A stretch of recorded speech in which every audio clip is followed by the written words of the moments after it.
don't know if I'm going to pop in. If we can get in the church, we'll have a look, because we haven't been in here for a while. And you have to be very well behaved if we go in the church. You're promised to be well behaved if I can get us in. I don't know who's there. It may be empty. It may be full. I'll just have to ask and just, we have to shush. We'll just see if there's anybody in. But this is a lovely church. If anybody is here, say hello. It's all quite dark, but I can't see anybody. If anybody comes, we'll say hello. But here we are in one of York's medieval parish churches, of which we still have 19. So this is St. Olave's, named after St. Olave, a Viking saint. And pews. Pews is another great change.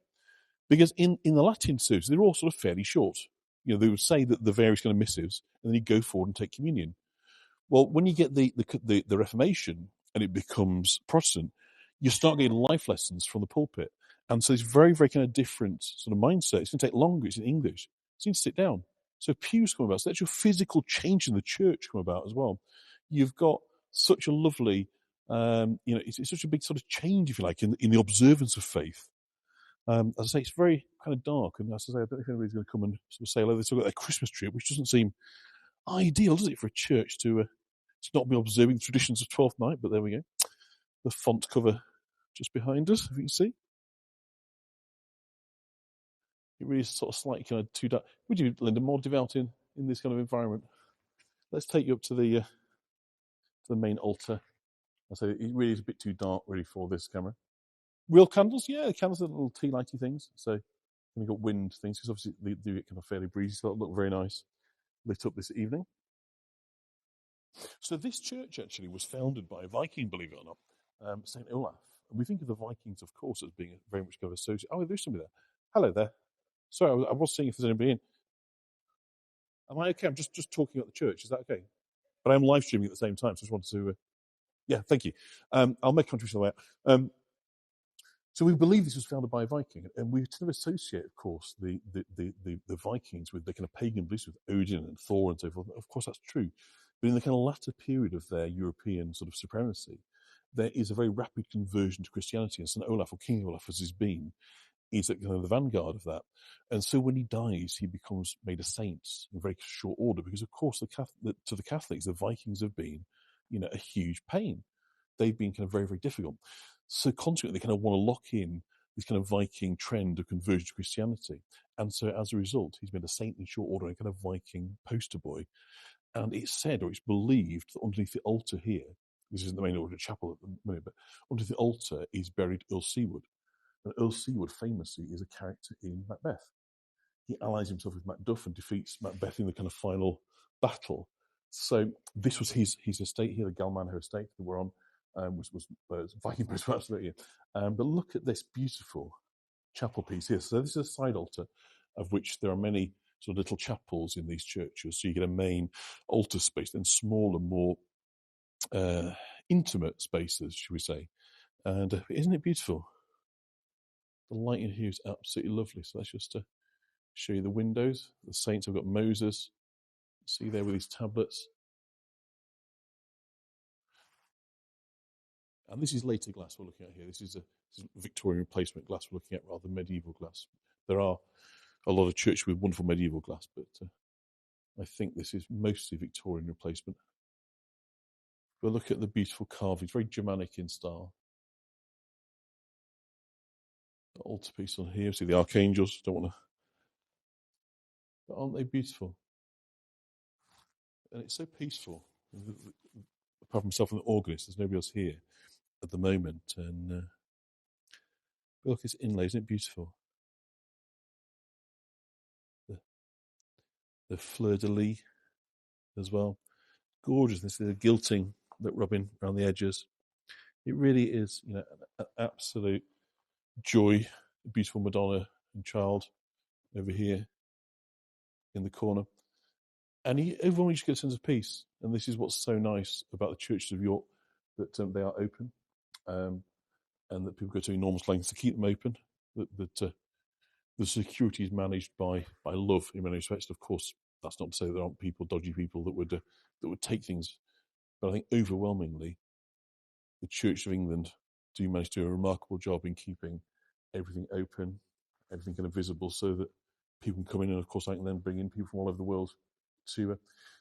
Well, this church the church is founded originally in the Norman period. In fact, it's the kind of the wellspring of what becomes St Mary's Abbey in terms of the community of monks. But what you're looking at here is largely, I think, rebuilt in the 13th and 14th century. But it's like most churches, it's got a monastic background, then becomes, if you like, a secular church, a parish church in the Reformation era afterwards. So, just again, bring you up here. So, you have the classic, very dark, but classic and Lamb of God there, as you can see, right in the centre of the altarpiece. We've got beautiful lanterns down here. Yeah, well, almost certainly, it was initially a Norman sort of settlement period. So, of course, the fleur-de-lis being French. What happened was, in terms of England's land ownership, is with the conquest of the Anglo-Saxons, and of course, sort of King Harold and so forth, is the great transfer of land goes from English or Anglo-Saxon nobles to French landholders. So they, in turn, if you like, become the great estate holders and build the castles. There's no castles before the Normans. It's a sort of French sort of building thing. So you get this big transfer of land ownership from the English to the French, from the Germans to the French. I'll just. Do you mind if we just look over your shoulder just for a moment, just at the organ? Sorry to disturb. Is it okay if we just look over your shoulder? We've got an audience from all over the world on here, so we're looking here at the organ now, which is fantastic. We often see the big pipes of the organ. I'm assuming the organist of the church? And the assistant director of music. The assistant director of music, fantastic. And so, over here, all the, what we call these? These are the stops. The stops. So you're pulling these out to create different sort of sound, different tones, if you like, of the organ. And then, of course, so the other day I posted, of course, the picture of the Leeds Town Hall organ, which is probably a great deal bigger than this, but they all make the most wonderful sound, of course, given the sheer size. It's air-driven, is that right? That's correct. So in effect, what you're doing is you've got a keyboard that's playing a melody. Well, there are 56 pipes for every keyboard and for every stop. There's 56 pipes for that, 56 pipes for that, etc. So there are thousands of pipes inside this organ. So in effect, you've each one for each note. Almost infinitesimal number of variations that you could actually tune. It's a huge number, yeah. Isn't it remarkable? And you mix the sounds like an artist would on a paint palette. And it's really lasted, hasn't it? I mean, we sort of think of the history of church music, ecclesiastical music, is this sound still captures, doesn't it? It still speaks to us. Very much so, yeah. And part of the thing is the power, isn't it? The volume, it just quite literally lifts us, doesn't it, with this great swell of sound. Yeah. Well, it's in use every single Sunday, and we love it. And of course, they were built for sound, weren't they, churches? The acoustic principles of the stone, they do work beautifully, don't they, for the music. Thank you so much. I'm just going to turn around the screen, and people from different parts of the world will, I'm sure, just show their appreciation. Just give you a little wave. Can you play something for us? Well, that's a bit. It's a Laura from Eden. We're not too far away from there. Mark's in the UK as well, but various people. Somebody hopefully will come up. Robbie's in New York, so there are people from Virginia there, Baltimore, Maryland, Chesapeake, Virginia, as you can see. So. Yes, I could play something if you like. We'd love to hear something. We would absolutely love to hear something. So let's sort of move back a little bit. So we've got a decent kind of.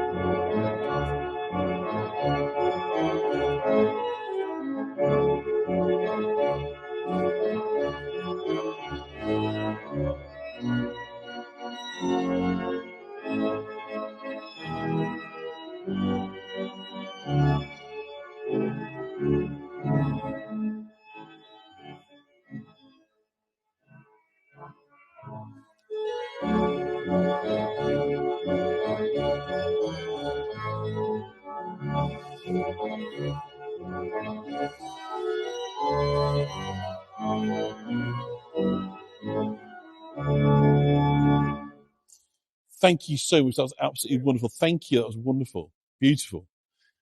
Wow, what a privilege. What a pleasure, guys, to just be able to never quite know, do we, what's going to happen on these tours. So let's kind of come out. I'm going to leave a donation out the door because I know you guys have been chipping a few in. So I'm very happy to pass some of that on to the church. So exactly. We'll all say our thank yous and let me make a contribution on our behalf. Because obviously the upkeep of these churches, it really is an ongoing struggle. But, mostly it's done through love, isn't it? Let's be honest. So I'm just going to give this a tap on here. And hopefully, has that gone through? Oh, there we go. So there we go. We've given a bit towards the upkeep, isn't that? Thank you, Jenna Hillary. But ultimately, as I say, it's love that keeps these things alive. And whether we are people of, I think, a strong individual faith, or people of, indeterminate faith, but maybe people of no faith, but I think we can still value, can't we, the buildings of such history and such kind of calibre